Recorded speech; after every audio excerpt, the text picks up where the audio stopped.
నువ్వెక్కడున్నావు? రామాలయంలో. కృషి రామాలయంలో ఉన్నాడు. ఎక్కడున్నారు? గుళ్ళో ఉన్నారంట. నా ఇంగిలాకులో తన భోంచేస్తుంది. నేను అతనిలో సగభాగమే స్వామీజీ.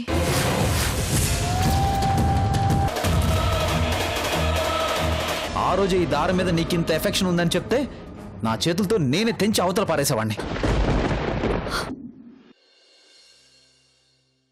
గతం అనే గోతులో ఉంటూ నీకు నువ్వే ఏదేదో ఊహించుకుంటూ ఇప్పుడు నువ్వేదో త్యాగం చేసినట్టు మాట్లాడితే చెల్లుబాటు అవుతుంది అనుకుంటున్నావా? మరి ఆ రోజు ఈ తాళి ఎందుకు కట్టారు?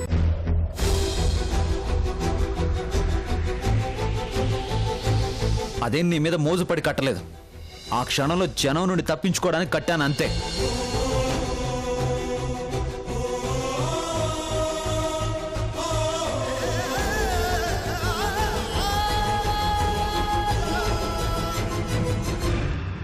అంటే తాళనేది ఇద్దరు మనుషుల్ని ఒకటి చేయడానికేనని, అలాంటి తాళి నా మెళ్ళో కట్టాలనే ఆలోచన ఏమాత్రం మీ మనసులో లేదా?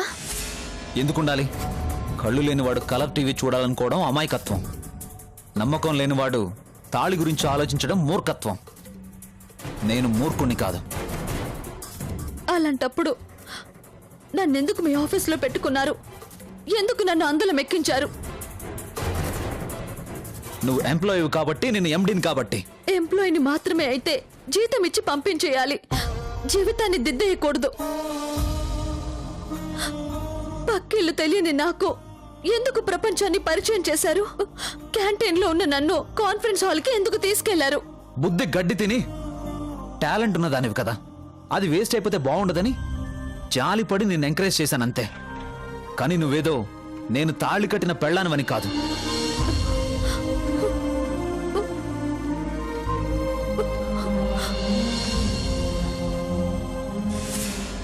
చూడు, దేవుడు దర్శనం చేసుకునే అవకాశం ఇచ్చాడు కదా అని గర్భగుడిలోకి వెళ్ళి కూర్చోకూడదు. పూజారి దగ్గర ఆగిపోవాలి, ప్రసాదం తీసుకుని వెళ్ళిపోవాలి. అది గుర్తుంచుకో.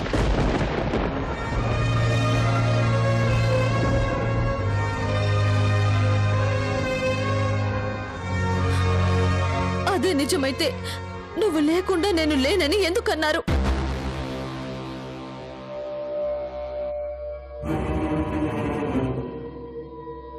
నువ్వు గెలిస్తే నేను గెలిచినట్టేనని ఎందుకు ప్రాధేయపడ్డారు? నా పరువుని, నా జీవితాన్ని కాపాడింది నువ్వేనని ఎందుకు నన్ను నెత్తిన పెట్టుకున్నారు? చెప్పులు కూడా కాళ్ళను కాపాడతాయి. అలాగని వాటిని పడకింట్లోకి తీసుకెళ్ళలేం కదా, వాకిట్లోనే వదిలేస్తాం. నువ్వు కూడా అంతే, నువ్వు కూడా అంతే, నువ్వు కూడా అంతే, నువ్వు కూడా అంతే, నువ్వు కూడా అంతే.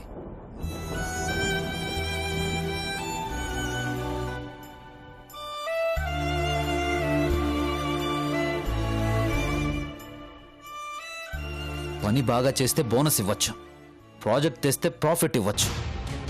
కానీ తాళి కట్టి పెళ్ళాన్ని చేసుకుంటూ పోతే అమ్మాయిల కోసం నేను ఒక ఆశ్రమమే కట్టించాలి. అర్థమైందా? అర్థం కాలేదు సార్. ఆరు బయట వదిలేసి చెప్పుని నువ్వే కావాలి, నాతో ఉండాలి అంటూ బెంగళూరు వరకు ఎందుకు మోసుకెళ్లారో అర్థం కాలేదు సార్.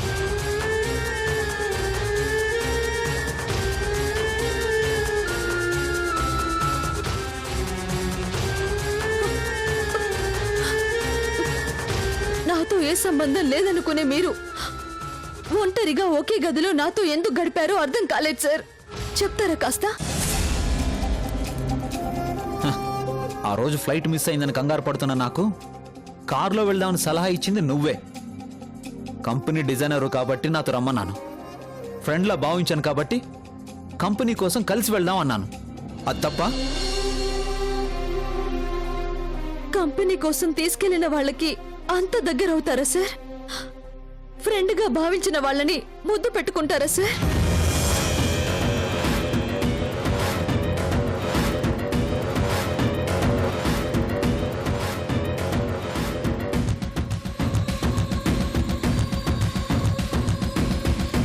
దానికేం పేరు పెడతారు సార్?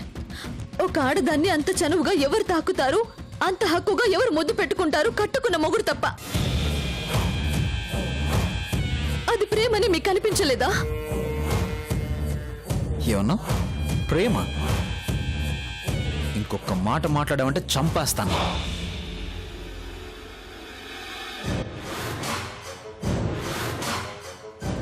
ఆ రోజు నిన్ను తాకింది నిన్ను ప్రేమించి కాదు, మనసు చెలించి.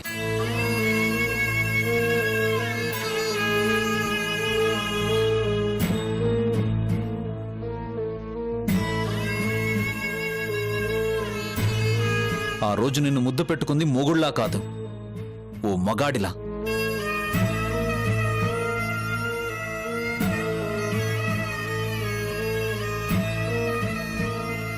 ఆ స్థితిలో ఏ మగాడైనా అలాగే ఆలోచిస్తాడు, అలాగే అడ్వాంటేజ్ తీసుకుంటాడు. అంత మాత్రాన పెళ్ళన్నైపోయానని ఫిక్స్ అయిపోయి ప్రేమ దోమ అంటూ పేరు పెడితే మర్యాదగా ఉండదు.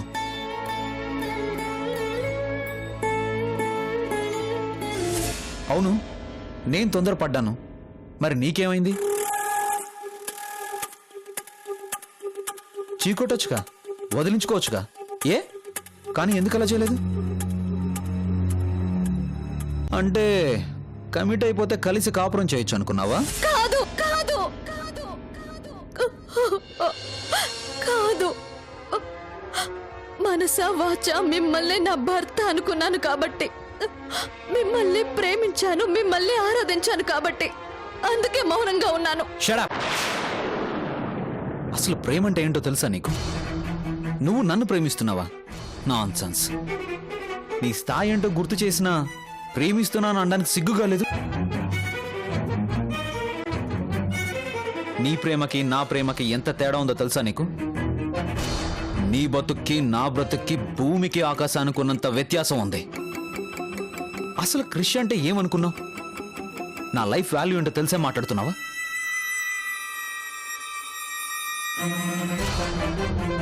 ఆఫ్టర్ ఆల్ నా బర్త్డేకి అయ్యే ఖర్చుతో మీ బతుకంతా రెక్లెస్గా బతికేయచ్చు.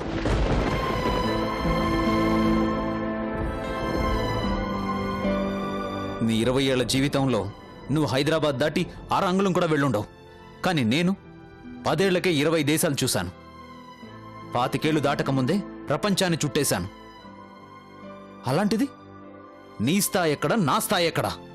నీకు నేను కావాల్సి వచ్చిందా? మీరు దేశాలు చూశారు, ప్రపంచాన్ని చూశారు, కానీ నా మనసుని చూడలేకపోయారు సార్.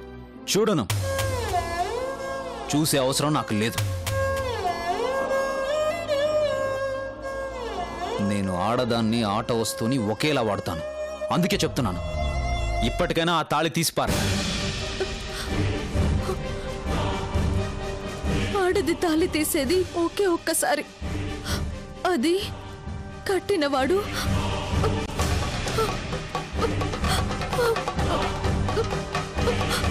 కల్లో కూడా ఊహించుకోలేను, ఆ పని చేయలేను. అది ఉంచుకుంటే ఊహలు పెరుగుతున్నాయి, కోరికలు గుర్రాలవుతున్నాయి, స్థాయి మర్చిపోయి నా పక్కన కూర్చోవాలనుకునే అత్యాశ పెరుగుతోంది. ఇదంతా ఆ తాళి వల్లేగా. అందుకే అది నీ మెళ్ళలో ఉండకూడదు. తీసేయ్.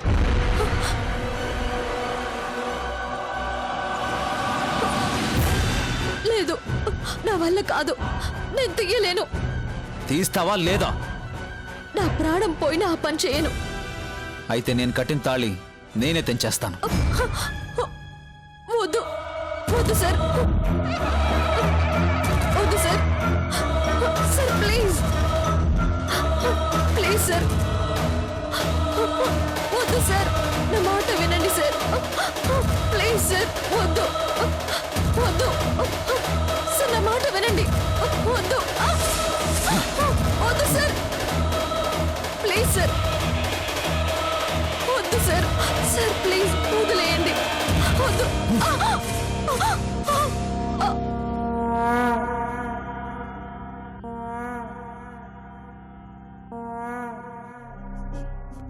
మాంగళ్యం తంతునా నేనంటూ మమ జీవన హేతునా అంటూ కంఠే బధ్నామి శుభగే త్వం జీవ శరదాం శతం.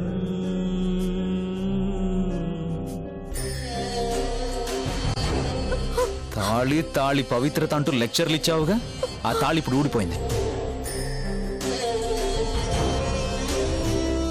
నీకు నాకు నువ్వు వంటగట్టిన సంబంధం తెగిపోయింది. ఓకే?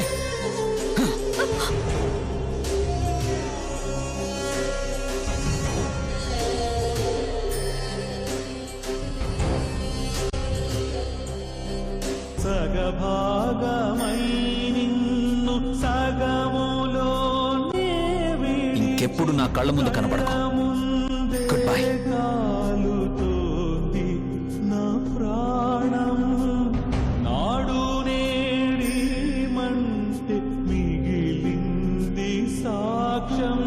నువ్వు లేవు, నా నువ్వు లేవు, నిన్ను నిన్నుగా తెచ్చి ఇవ్వలేవు.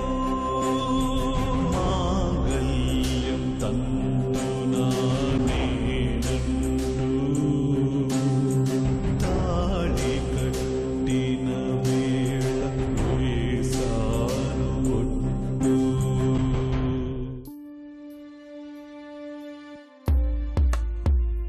ఆ క్షణంలో జనం నుండి తప్పించుకోవడానికి కట్టాను అంతే. ఆ రోజు నిన్ను ముద్దు పెట్టుకుంది మొగుళ్ళా కాదు, ఓ మగాడిలా. గుండెల్లో గూడే చెదిరిందా ఓ చిట్టి గువ్వ, కళ్ళల్లో సాంద్రం పొంగిందా, మనసంత గాయం అయ్యిందా ఓ మంచు పువ్వ, పాదంలో భూమే కదిలిందా. పూజించిన రాముడు రాడు, నమ్మిన కృష్ణుడు లేడు, ఏడమ్మ వలచినవాడు విలువలనే మరచినవాడు, ఓదార్చే వారే లేరు, ఆగేనా ఈ కన్నీరు. గుండెల్లో గూడే చెదిరిందా ఓ చిట్టి గువ్వ, కళ్ళల్లో సాంద్రం పొంగిందా, మనసంత గాయం అయ్యిందా ఓ మంచు పువ్వ, పాదంలో భూమే కదిలిందా.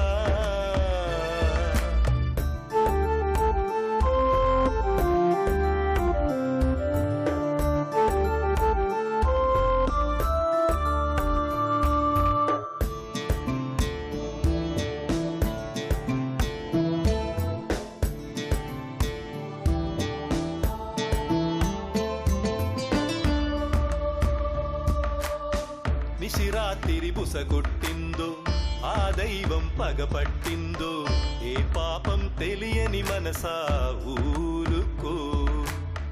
సమయం నిన్ను సాధించిందో, తాళై నిన్ను కట్టేసిందో, అయినా ఆ భారం మోసావెందుకో.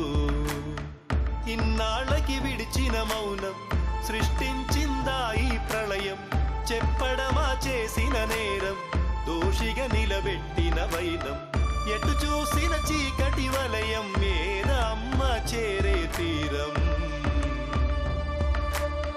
గుండెల్లో గూడే చెదిరిందా ఓ చిట్టి గువ్వ, కళ్ళల్లో సాంద్రం పొంగిందా, మనసంత గాయం అయ్యిందా ఓ మంచు పువ్వ, పాదంలో భూమే కదిలిందా.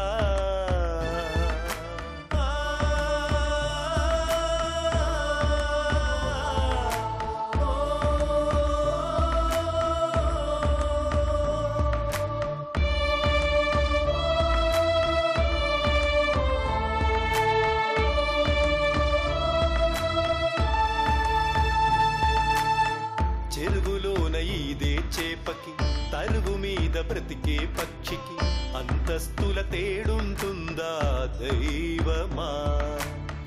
హద్దు దాటి వేసిన ముడికి, లోకమంటూ తెలియని మెడకి, వ్యత్యాసం ఉందని అంటే న్యాయమా.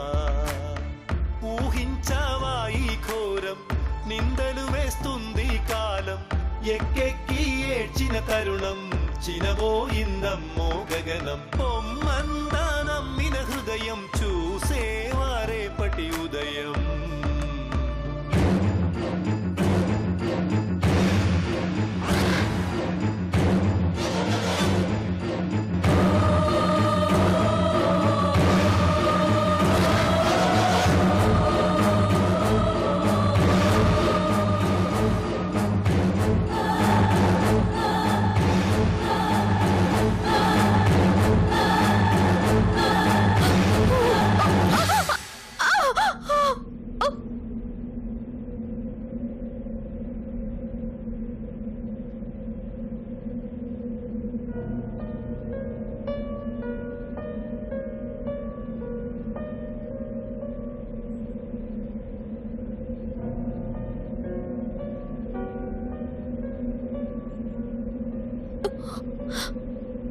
ఎందుకు ఎందుకు నన్ను ఆపారు?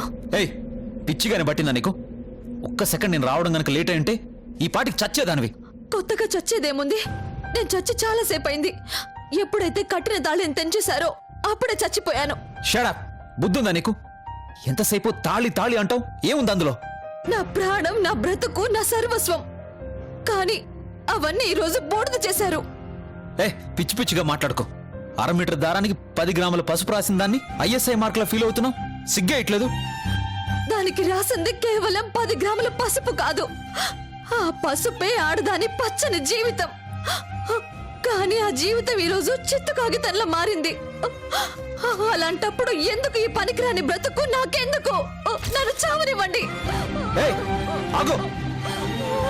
ఏయ్, ఆగు.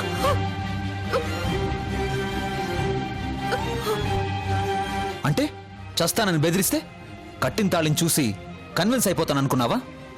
నీ మీద జాలిపడి నిన్ను భారీగా ఒప్పుకుంటాననుకున్నావా? నీ మిడిల్ క్లాస్ ట్రిక్స్ నా మీద ప్లే చేయకు.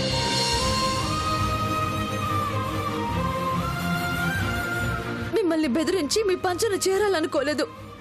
మీ ప్రేమని పొంది దగ్గర కావాలనుకున్నాను. మీరు నా మీద జాలి చూపించాలనుకోలేదు. నా మనసుని గుర్తించాలనుకున్నాను. ఇంకొకసారి ప్రేమ అన్నావంటే ఏం చేస్తానో నాకే తెలీదు. మార్నింగ్ చూసిన మనిషిని ఈవినింగ్ మర్చిపోతాను. అలాంటిది నిన్నెలా గుర్తిస్తాననుకున్నావు? నీ తాళిని ఎలా గుర్తుంచుకుంటాననుకున్నావు?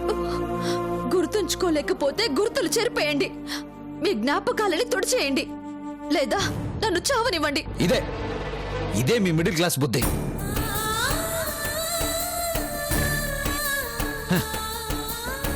దాహం వేస్తుందేమోనని గ్లాసుడు వాటర్ ఇస్తే వాటేసుకున్నాడని ఫీల్ అయిపోతుంటారు.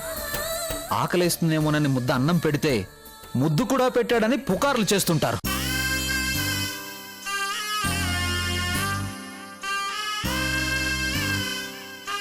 దానికి ప్రేమ అని పేరు పెట్టి కాస్త ఏడుపు జోడించి పెళ్ళాం అయిపోవాలని కలలు కనేస్తారు.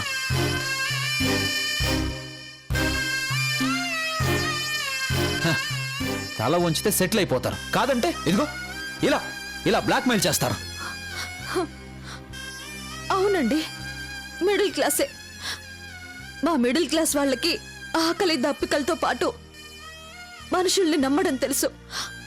ఒక్క పలకరింపుకి పులకరించిపోతాం, ఒక్క పొగుడుతకి పొంగిపోతాం. మిడిల్ క్లాస్ కదా సార్. మాకు మీలా ప్రాక్టికల్ గా ఉండటం చేత కాదు. తెలీదు.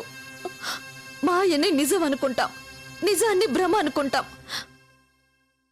పరాయి ఆడదాన్ని కౌగిలించుకొని కూడా మీలాంటి వాళ్ళు దానికి చక్కగా ఫ్రెండ్షిప్ అని పేరు పెట్టగలరు. కానీ మేము మిడిల్ క్లాస్ కదా. పరాయి మగాడు కౌగిలించుకున్నాడంటే అతడే భర్త అని నమ్ముతాం. అదే సార్ మిడిల్ క్లాస్ బుద్ధి. మీలాంటి వాళ్ళు మీ వెనక మేము ఉన్నామని అంటే చాలు, ఇక మాకు ప్రపంచమే కనపడదు సార్. మిడిల్ క్లాస్ కదా.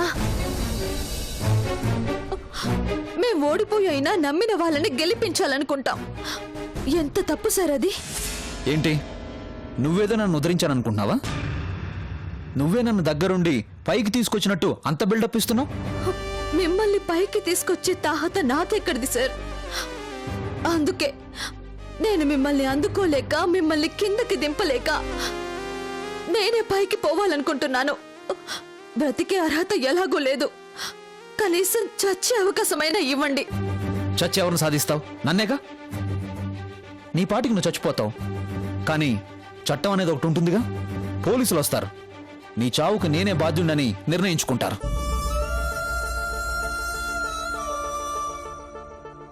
అంటే నువ్వు అనుకున్నది జరగలేదు కాబట్టి చచ్చి నన్ను, నా జీవితాన్ని నాశనం చేద్దాం అనుకుంటున్నావా?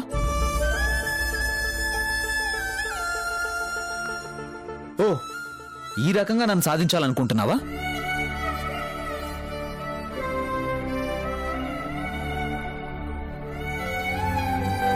అందుకే నువ్వు చావడానికి వీల్లేదు. అంతగా చావాలనుకుంటే నీకు నాకు ఏ సంబంధం లేదని, నా కంపెనీలో నుంచి నువ్వు ఎప్పుడో వెళ్ళిపోయావని చుట్టూ ఉన్న జనం నమ్మాక, కొద్ది రోజులు ఆగాక అప్పుడు చచ్చిపో.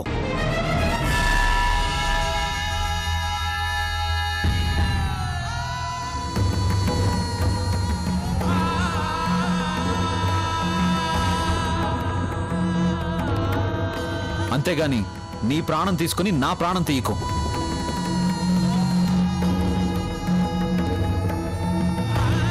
తాళి తెంచి దాని మొహాన కొట్టాడు.